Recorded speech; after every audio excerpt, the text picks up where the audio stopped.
iba pang nangyari dahil magluluto na ako agad. Kalimutan ko kasi mag-record nung pagkagising ko. Naglagay lang ako ng butter at nagdikdik ako kanina ng bawang. Tapos sinunod ko na tong shrimp. Grabe nga yung kilo ng hipon ngayon. O, magkano yung kilo ng hipon sa inyo? Halo-halo ko lang siya. Tapos sinunod ko nang ilagay itong Sprite. Ito nga to sa pinakamadaling putahin na niluluto ko. Pero isa to sa pinakamahal.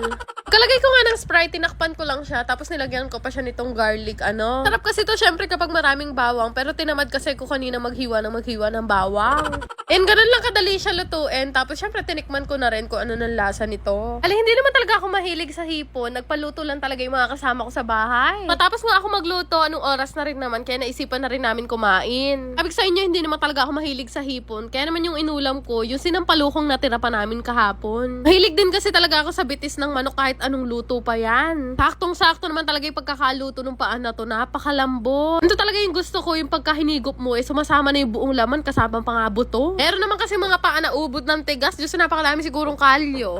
Kakain ko nga, malis na naman ako kasi kailangan ko mamili pa ng tiles. Una ko kasing nabili, kulang na kulang pa pala yun. Dito nga kami nagpunta sa may Baliwag, Bulacan. Marami din kasing hilera na nagtitinda dito ng mga tiles. Tagal ko nga nakikipag-usap kay kuya kasi binabarat ko siya. Diyos ko, yung nga magpatawad ni kuya.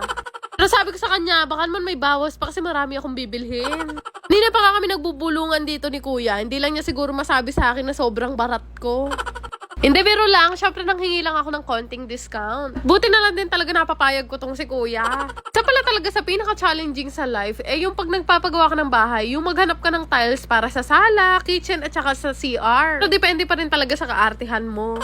Pero ayun nga, nung makabili na nga ako ng mga tiles, dumiretso naman ako dito sa bilihan ng mga inodoro. Sabi kasi nung karpintero ko, kailangan na daw kasi to. Bali yung hinahanap ko nga yung set na sana para hindi na ako mahirapang bumili pa. Ito nga yung sale na pinakita nila sa akin at sinabi ko kala kuya, pwede ko bang pagpraktisan? Okay na nga sana ako dyan, kaya lang wala pala siyang kasamang lababo. Dahil set na nga yung gusto ko mabili, bumalik nga kami dito sa Unitap. At sakto naman marami ring sale dito. Pero nga talaga ako nagustuhan dito, itong square. So ko na nga itong bilhin para pag may nakitais sa amin, sasabihin nila, Menga, yung ganda ng inodoro mo, sarap tumahay dito, square.